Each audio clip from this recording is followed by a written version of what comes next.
Game 1, ALCS, Josh Beckett. He's been Boston's captain clutch. 3 shutouts in his postseason career, has one already this postseason for Boston. Fastball to Grady Sizemore, and then Uncle Charlie comes to town. But then Travis Hafner hits a high Beckett fastball out. And the Indians have an early 1-0 lead. The home run ends Beckett's postseason scoreless streak at 18 innings. But the next batter, Victor Martinez, back to the yacker. Beckett allows the home run, but does strike out the side as well in the first. CC Sabathia, look out. First batter he sees, Dustin Pedroia coming right back at his grill. And Sabathia makes a self-defense grab. Later in the inning, 2 on for Manny Ramirez. And oh boy, he sees the ball well against Sabathia.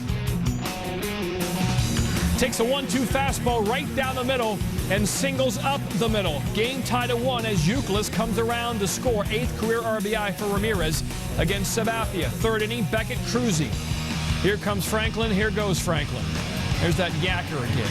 Sizemore will expand the strike zone if you let him. Does there. Beckett 6 innings, 4 hits, 7 Ks. Bottom 3, lefty on lefty. Sabathia against Ortiz. The 1-1 pitch out. Actually got more of Ortiz's shirt than his torso. That loads the bases for Ramirez. Sabathia out in front 0-2. The problem was his waist pitches both bounced in front of home plate. No way Ramirez would fish after them. 2-2 pitch is low. Ramirez again, we mentioned he sees the ball so well against Sabathia. Great at bat for Ramirez. He's a great slugger, but he's also a great hitter. That's an RBI as Lugo comes in to score. Then Mike, low to right. That's going to bounce in the crowd for a double. 2 runs will score. Sabathia allows 4 in the 3rd to the 5th. 2 on for Lowell. Takes ball 4. Sabathia, control issues. Had no such issues during the regular season. Bobby Kelty in for J.D. Jew because of the good lifetime numbers against Sabathia. Lefty against righty.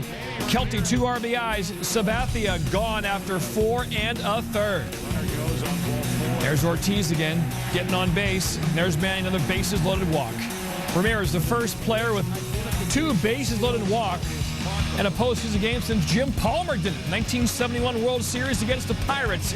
As Jubal Cabrera to left and Manny playing offense and defense. Red Sox win game 1 in 3 hours and 35 minutes. They're 4-0 in this postseason. Game 2, Saturday night. On ESPN Radio and on Fox Television, the Red Sox send out Curt Schilling against Fausto Carmona. Umpire Kerwin Danley has the plate. Josh Beckett now has the microphone. My control was there. I think it was more me trying to, not give in or make the perfect pitch every time. And, this year I think, in certain situations I just pretty much decided that my stuff's good enough. I'm going to trust it and I'm going to not try to make the perfect pitch, but a good pitch is sometimes, what you need.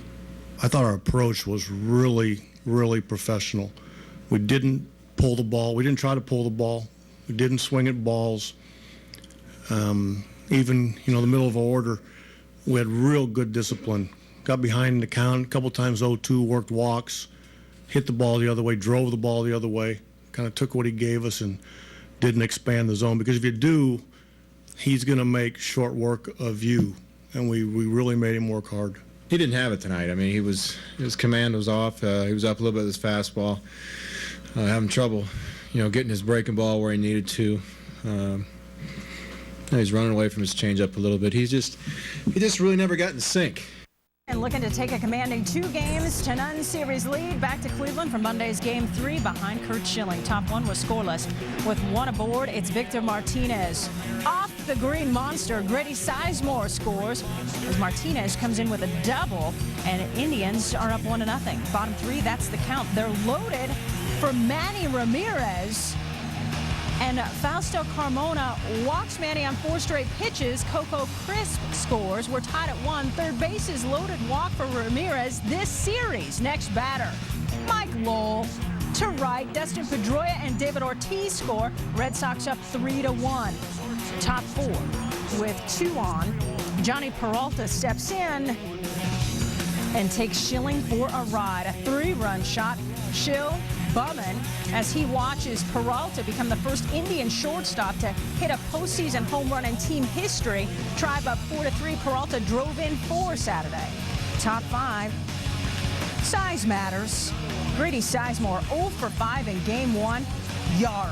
Indians extend their lead 5-3. Schilling rocked 4 2/3.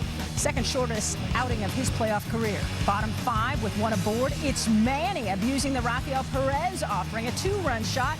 Ramirez setting the Major League Baseball postseason home run record with his 23rd blast. We're tied at 5. Your next batter, Lowell. For the 5th time in Boston playoff history, we've got back-to-back jacks, and the Red Sox are up 6-5. Top 6, that's the count with runners on the corners and nobody out as Big Papi celebrates. Franklin Gutierrez chopping it to Julio Lugo at short, who throws to first for the out, but Peralta scores, so we're tied at 6. Inning continues, bases loaded, 2 out. Travis Hafner lines it to Pedroia, inning over. Indians leave him loaded, only get 1 in the inning. Top 9, Jonathan Papelbon on the bump, 2 on, 2 out. Ryan Garco grounds it to third, throw to second for the out, and Papelbon is out of a jam. Bottom 9, and Rafael Betancourt pitching with a runner on second. His 11th pitch of the at-bat. Kevin Youkilis working him. Youth hard to center, but Sizemore is there. Betancourt thrilled. Youth not so much. We need extra innings. Top 11, Javier Lopez inherits 2 runners from Eric Gagne, and Trot Nixon steps in. The former Red Sox Nation fan favorite singles to center off Lopez. Sizemore rounds third, throw not in time, and the Indians take a 7-6 lead. Your next batter is Asdrubal Cabrera. Actually, the Lopez pitch gets by Veritek, and that scores Cabrera, and the Indians take an 8-6 lead on the wild pitch. Inning continues. Indians up 10-6 now, 2 aboard. And John Lester has to turn and watch it fly off the bat of Franklin Gutierrez. Indians open up a can and win 13-6. We're tied at a game apiece. So Game 3 will be Monday at Jacobs Field. John Miller and Joe Morgan have the call on ESPN Radio at 7 Eastern. First pitch on Fox at 7:07. After 5 hours and 14 minutes of play at the Fens, Eric Wedge very happy with his bullpen. Our bullpen did a fantastic job. Fausto really had to work hard today. But, when you're in extra innings, and particularly on the road, you're talking about having to get 6 outs versus their 3 once you get an extra innings. And you've really got to try to push the ball game, and you got to keep them down. And our bullpen did a great job with that. It certainly didn't end like we wanted it to, but for the very most part, that was one of the most exciting games I think I've ever been a part of. So much good baseball. Just didn't end very well for us. Sox split in Boston. Now 30 innings this season, the Red Sox started with the bases loaded and nobody out. Scored in 28 of the 30 innings. That was the deal in the second. And Jake Westbrook gets Jason Veritek to pop out. Next batter's Coco Crisp. Crisp hit .450 with the bases loaded in the regular season. This isn't the regular season. Westbrook and the Indians out of the bases loaded, nobody out jam. Daisuke Matsuzaka on the hill for the Red Sox. Kenny Lofton and the famous Indians drummer John Adams leading the cheers. And, well, Lofton's banging the drum slowly in the right field. Gone. Indians take a 2-0 lead. Lofton says, my birth certificate says I'm 40, but I feel 20. Celebrating with Victor Martinez. Top of the 4th. David Ortiz on second after a double. Here's Manny Ramirez. Chance for some business by Boston, right? Wrong. The ball hits Ortiz. Is that bad luck or a bad base running play? So Ortiz is out. Indians out of another jam. Top of the 5th. Daisuke in a jam zone. 2 on, 1 out. The pitching coach, John Farrell, was talking to him as best he could. And Asdrubal Cabrera then singles back up the middle. 3-0 Indians. Next batter, Travis Hafner. Dustin Pedroia, nice play. Steps on second. Can't assume the double play. Grady Sizemore scores. Matsuzaka just 4 2/3. 4 earned, 6 hits. Nice play. Pedroia can't get the double play. Indians a 4-0 lead. All right, here's Manny Ramirez. 2 on, 1 out in the 6th. Chance for the Red Sox to get back in business. That's an inning-ending double play. Red Sox hitting the 3 of them behind Westbrook. Jason Varitek in the top of the 7th, trying to get the Sox on the board, and he would. Get out of town, his 10th career postseason home run. That ties Ramirez and Ortiz for the most in Red Sox postseason history. Here's Manny now. He did extend his LCS hitting streak to a record 13 games, but not here. Pops up the shallow right. The heart of the Sox order goes down 1, 2, 3 in the 8th. In the 9th, Joe Borowski, always an adventure, but not here. He was lights out against Jason Varitek to pop out to end it. Indians win 4-2, up 2-1 in the series. Westbrook got 14 of his 19 outs on ground balls. He looks like quite the financial bargain compared to Sox starter and loser Daisuke Matsuzaki. Indians can take real control of the series with a win in Game 4 Tuesday night, 8 Eastern, ESPN Radio with John and Joe, and on Fox Television as well. The 40-year-old well-traveled Kenny Lofton got the Tribe started with his 7th career postseason home run. It's also the 7th oldest player to homer in postseason play. For Cleveland, let's go to the Jake. Fans would love to see the Rockies next Wednesday. But for now, Paul Bird and the Tribe still focusing on the Red Sox. Manny Ramirez on second, 1 down, and Bird strikes out J.D. Drew. Bird's got that old school windup made necessary after 2002 shoulder surgery, got Coco Crisp looking. To the 5th, you know, it was exactly 4 years ago, Tim Wakefield gave up a rather important home run to a Yankee third baseman named Aaron Boone. This shot allowed goes to Casey Blake, the Indians' third baseman. 1-0 Tribe. Wakefield had pitched very well to this point. As Drupal Cabrera pops it up foul territory. Kevin Youkilis, great defensively at first base all season. The bobble, Pedroia can't help him out. Drops the ball, pivotal play. The at-bat extended. Cabrera hits it off the glove. Wakefield, infield single. Franklin Gutierrez scores 2-0 Indians. Watch it again. If Wakefield never touches it, it certainly looks like Pedroia would touch it. And likely, you can't assume the double play, but sometimes it's fun to. Could have been an inning-ending double play. Instead, 2 batters later, Victor Martinez, base hit. Nobody's catching Grady Sizemore. 3-0 Indians. Tim Wakefield's night is history. Manny Del Carmen into the game, facing Johnny Peralta. The Indians, Mr. October, get out of town. A 3-run jack. CC Sabathia fired up. What does CC stand for anyway? Colorado and Cleveland. Nice. To the 6th, Red Sox trailing 7-0. Here's Uke trying to make up for the blunder at first. Up and out of the yard. All right, it's a 7-1 game. The next batter, David Ortiz. Ortiz off Bird. They go back-to-back jacks. Bird is gone. Gave you 5+ solid, but it's a 7-2 ball game. Manny Ramirez. Crush job off Jensen Lewis. So it's back-to-back-to-back, first time in LCS history. Manny, 451 feet, and he admires it like it's a game-winning walk-off instead of his team was down 7-3. 7-3. Wow. Here's Dustin Pedroia. Red Sox still down 7-3, 2 down to the 7th. As Drupal Cabrera, nice defense. Watch it again. Cabrera going way up the ladder. Lewis was fired up. The defense behind him fired up, as is all of Cleveland. Indians go on to handle the Red Sox 7-3.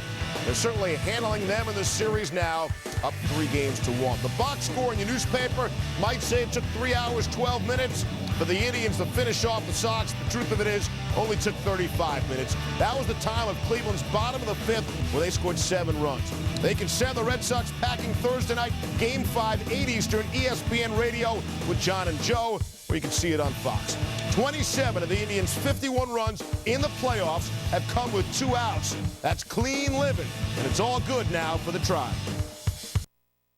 Boston down 3-1, not the end of the world or something, but a loss would end the series. CC Sabathia, Game 1 loser, up against Kevin Youkilis in the first, and that didn't start so well for him, did it? That's going to get out of here. 1-0 Red Sox. All right, Josh Beckett, all you got to do is make that stand up.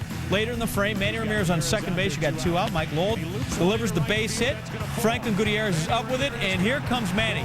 Gets off the helmet. He's going to run fast, and then, well, You got to remember, the ground is hard. You can get dirty. He did the trainer and the clubby a favor by not sliding. Top third, 1-1. Ramirez with 2 out. Drives one. That could be gone. Or it could be a really long single. Now, David Ortiz is hustling the whole way. He's going to score and put his team up 2-1. Manny, though, he's going to stop at first and argue that he hit a home run. He's calling timeout. I don't know if they do that in baseball. If it is, it's a fairly new rule, at least like that. You look at it, the ball appears to hit right at the top of the yellow, which is part of the wall, which is different from being over the wall. Umps get together. Manny, his manager, neither of them very happy about this, but what we have here is a long single. Ortiz, he's frustrated, but he has put his team up 2-1 with that score. Mike Lowell then strikes out swinging. The inning's over. 2-1 Sox. We go to the 5th. Indians still trailing by a run. Josh Beckett. 3-0 count to Kenny Lofton.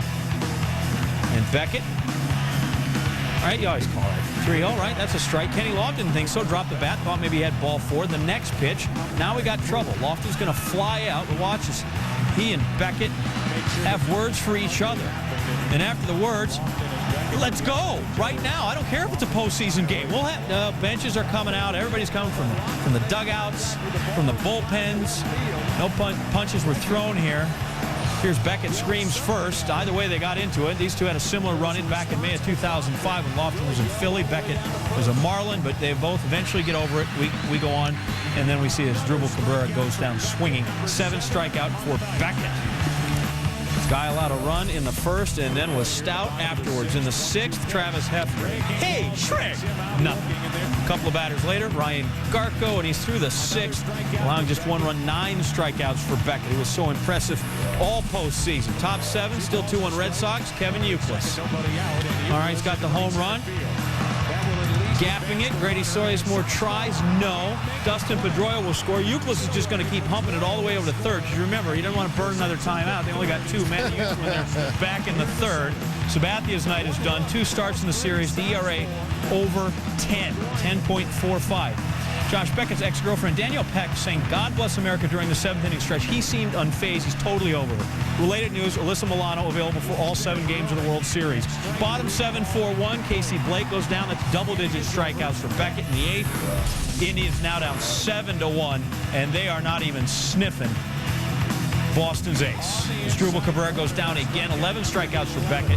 He pitched a scoreless 8th. Jonathan Papelbon scoreless in the 9th. 7-1 is the score. Beckett 8 innings, 1 run, 11 Ks, 1 shy of the team's postseason record held by Pedro Martinez. Yuke had the homer, RBI triple, RBI walk, and great whiskers. Indians have lost 7 in their last 8 potential series-clinching games. 4 straight of those to the Sox. First pitch for Game 6 back at Fenway. Indians and Red Sox Saturday night, 8:23 p.m. on Fox. ESPN radio coverage with John Miller and Joe Morgan begins at 7:35 p.m. All right, but if you fellas could discuss Thursday's game, Beckett in particular.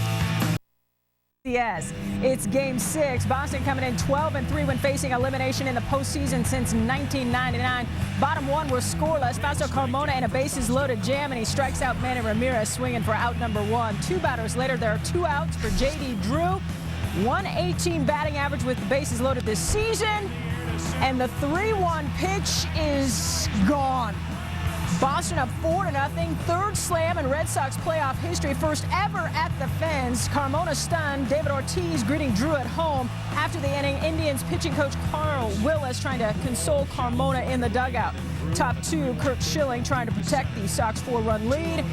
Victor Martinez takes Schill for a ride. Just the 3rd home run allowed by Schilling in his 5 starts with his team facing elimination. Indians down 4-1. Bottom 3 with 2 aboard. Drew steps in against Carmona. And yeah, up the middle. 3 for 5 was Drew. Drove in 5. Red Sox up 5-1. The 5-year, $70 million man earning his jingle. Eric Wedge out to get Carmona. 2 innings, 7 earned on 63 pitches. 2 batters later, they're on the corners for Jacoby Ellsbury. In for Coco Crisp. Loops a base hit to left. Mike Lowell scores. Red Sox up 6-1. Ellsbury making the most of his first ALCS start. Next batter, Julio Lugo. Down the left field line. Drew will score. Ellsbury flying around the bags. He scores all the way from first, and the Red Sox have an 8-1 lead. 2 batters later, Kevin Youkilis off the green monster. The throw comes into the infield, and Lugo scores as Drupal Cabrera chasing Uke back to first, but his throw hits the Uke dog in the head. Ball gets away, Dustin Pedroia scores, and Boston is up 10-1. Top 5 with a runner aboard and 1 out. Schilling still on the bump. Grady Sizemore grounds into the 4-6-3 double play, inning over. Top 6 with 2 out. Martinez again at the dish, and Schilling gets him 90 pitches, 60 for strikes. Top 7 with 2 out. Indians down 10-2. Trot Nixon flies out to right. Schilling gets the standing O, and why not? 7 strong, 2 earned, 5 Ks. Red Sox win 12-2 and tie the ALCS at 3 games apiece. So Colorado is still waiting to find out which team it will face in the World Series. The Indians have now lost 4 of their last 5 playoff games in Boston, so there will be a decisive Game 7 Sunday night at the Fens. John Miller and Joe Morgan will have the call on ESPN Radio at 7:35 Eastern. Fox has the TV coverage. Boston lives for another day. Jake Westbrook beat Daisuke Matsuzaka back in Game 3. What would happen this time around in Game 7? Hey, look who's there. Current Oriole Kevin Millar, former Red Sox, throwing out the first pitch. I don't know how Oriole fans feel about that. That's kind of bizarre. Manny Ramirez, nothing but bizarre. 2 on, 1 out, Ramirez. Bad hop over Johnny Peralta. Dustin Pedroia, the talented rookie, scores. Good karma for the Red Sox early, up 1-0. It's a 4-0 game. Brian Garko in the box. 2 out, runner on second, and that's off the monster in center. Travis Hafner would score. Indians back in it, down 3-1. Now, top 5, Kenny Lofton leading off. Lofton, that'll work. Now, Lofton tries to stretch it into a double, but Manny Ramirez knows how to play the monster. 8 outfield assists, 7 of them coming at Fenway from Manny, and he loves it in the outfield, and so did Daisuke. Keep you safe. Yeah, top 7 with Kenny Lofton on second, Franklin Gutierrez in the box. Gutierrez rips it down the line. This is what we call a turning point. Kenny Lofton is held at third by third base coach Joel Skinner. And so the Indians don't score on this. I mean, it's crazy. Eric Wedge cannot believe it. Next batter, it becomes huge because Casey Blake grounds into an inning-ending 5-4-3 double play. Like I said, 2 words, turning point. Red Sox know it. Bottom 7 now, Rafael Betancourt facing Dustin Pedroia. And Pedroia, money. Boy, did he turn on that. A 2-run blast, giving the Red Sox a 5-2 lead. Pedroia, the 5th rookie in Major League history, to hit a homer in a Game 7 of a postseason series. That's a mouthful. To the 8th, Jonathan Papelbon, so focused, so emotional, on with 2 on, nobody out in the inning against Hafner. Forget about it. 98-mile-per-hour heat. That's 1 out. Later in the inning, Ryan Garko at bat, 2 out. Garko gives it a ride. Into right center field. But Jacoby Ellsbury makes the running catch. No problem, and the Red Sox bench are pumped as Papelbon gets them out of the 8th. Bottom 8 bags full for Dustin Pedroia. Red Sox looking for insurance. The rookie gives it to him. A bases-clearing 3-run double. 5 RBI for Dustin Pedroia in this game. His 5 ribbies, the second most RBI by any player in a Game 7. 2 outs in the 9th. Casey Blake at bat. And Blake with some mustard. But Coco Crisp, snap, crackle, and pop. What a catch. What a way to end it for the Red Sox to win their 12th pennant in history. 11-2, the final. Jubilation on the field. Jubilation for Red Sox Nation. Yet more disappointment for the Cleveland Indians and their beloved fans. But the Red Sox can celebrate with the champagne. They are there. Where? For the second time in 4 years, the Red Sox will be in the World Series. And just like in 04, Boston comes back from what many believe was an insurmountable deficit. In this case, down 3-1. The Red Sox outscored Cleveland 30-5 in the final 3 games. 15 hits for the Red Sox, 5 RBIs for the rookie Pedroia, and now the Red Sox have a date with the Rockies. And just a reminder, the entire World Series can be heard on ESPN Radio and seen on Fox. Kenny doesn't score on that ball down the line. It has a chance to be 3-3. Oki makes a great pitch on Blake, gets a double play. And then, again, it gave us time to start tacking on when, again, you get into the bullpen and things start going wrong and you have to walk people, and it can get away. It happened to us here earlier in the series. We came up big, whenever we needed to in Game 5. Whether it be me pitching or, we ended up scoring, I think, 7 or 8 runs that day. So, that was obviously the big thing for this series. And, obviously looking ahead, it's going to be, probably tomorrow, and we'll start thinking about those things.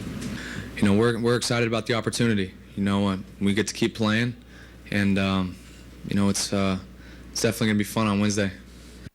I have some notes on this series, Linda. The Red Sox advancing to the 10th World Series in club history. Josh Beckett named the ALCS MVP after winning both his starts, posting a 1.93 ERA. Kevin Youkilis had 14 hits, tying the LCS record.